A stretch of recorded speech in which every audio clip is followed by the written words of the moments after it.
Welcome to Crystal's Corner, where the fun of learning never ends.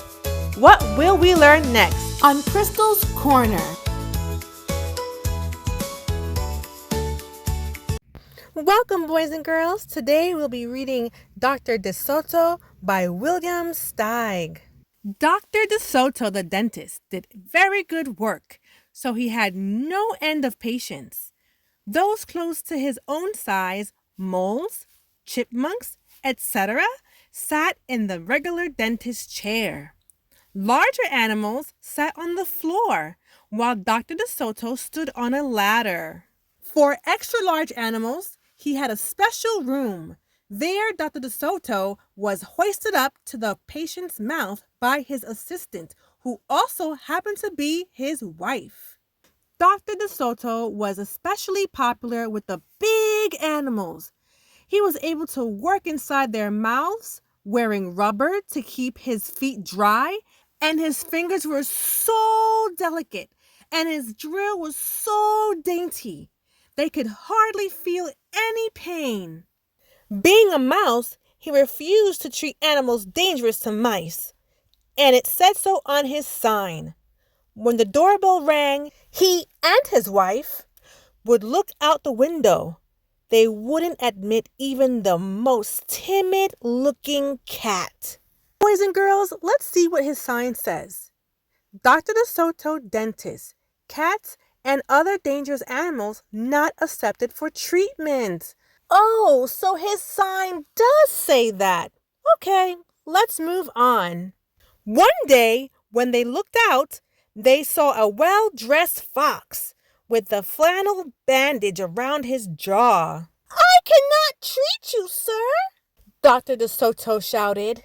"Sir, haven't you read my sign?" "Please," the fox wailed.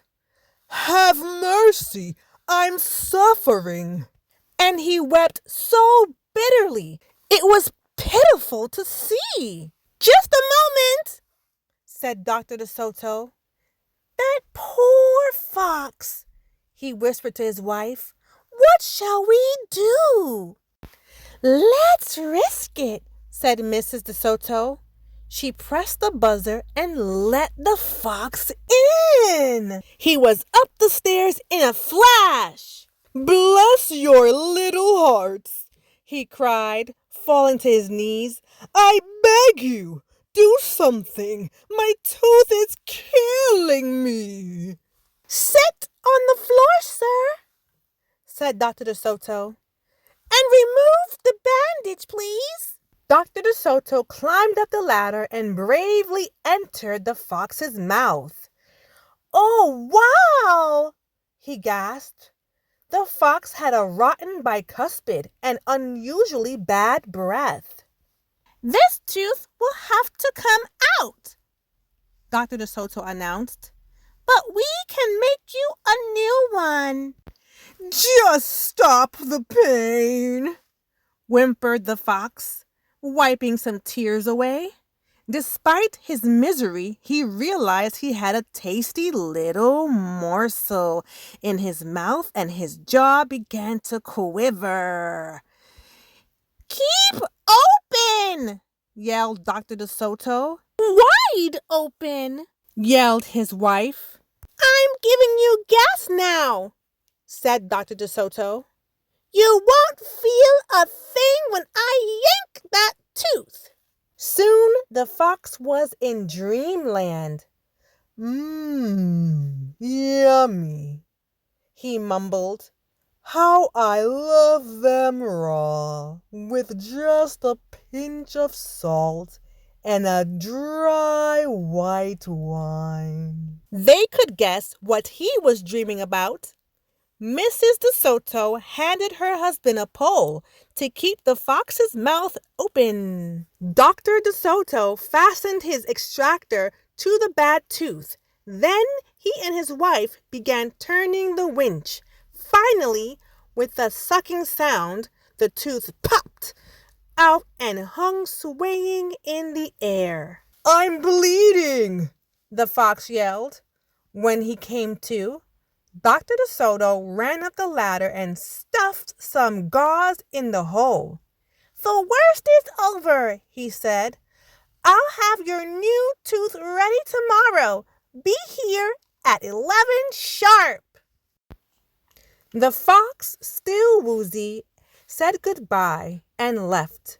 On his way home, he wondered if it would be shabby of him to eat the De Sotos when the job was done. After office hours, Mrs. De Soto molded a tooth of pure gold and polished it. "Raw, with salt indeed," muttered Doctor De Soto. "How foolish to trust a fox."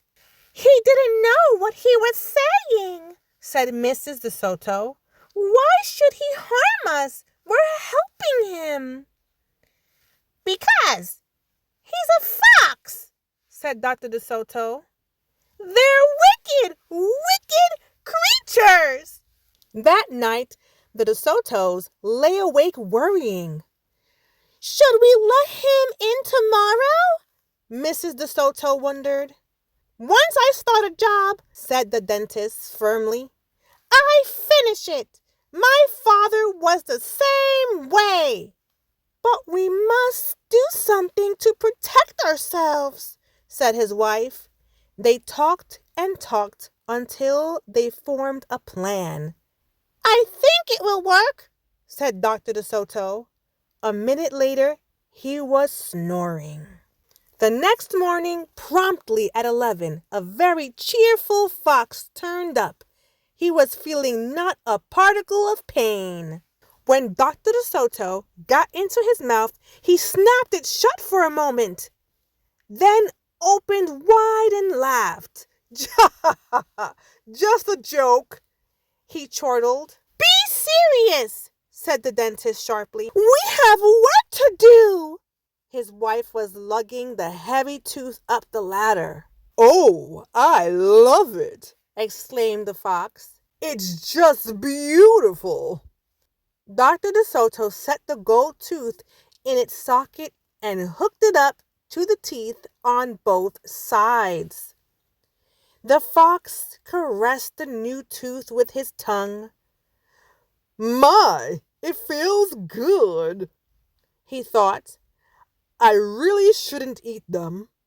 On the other hand, how can I resist?" "We're not finished," said Dr. De Soto, holding up a large jug. "I have here a remarkable preparation developed only recently by my wife and me. With just one application, you can be rid of toothaches forever.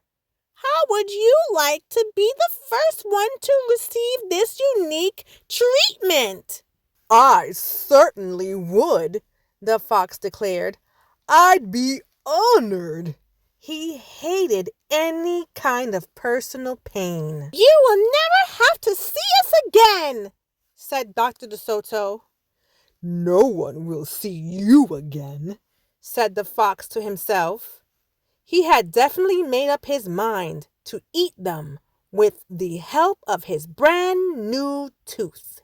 Dr. De Soto stepped into the fox's mouth with a bucket of secret formula and proceeded to paint each tooth. He hummed as he worked. Mrs. De Soto stood by on the ladder pointing out spots he had missed. The fox looked very happy. When the dentist was done, he stepped out. "Now close your jaws tight," he said, "and keep them closed for a full minute." The fox did as he was told. Then he tried to open his mouth, but his teeth were stuck together. "Ah, excuse me, I should have mentioned," said Dr. De Soto. "You won't be able to open your mouth for a day or two. The secret formula must first permeate the dentine. But don't worry, no pain ever again." The fox was stunned. He stared at Dr. De Soto, then at his wife. They smiled and waited. All he could do was say, "Thank you very much," through his clenched teeth, and get up and leave. He tried to do so with dignity. Then he stumbled down the stairs in a daze. Doctor De Soto and his assistant had outfoxed the fox. They kissed each other and took the rest of the day off. Thanks for watching!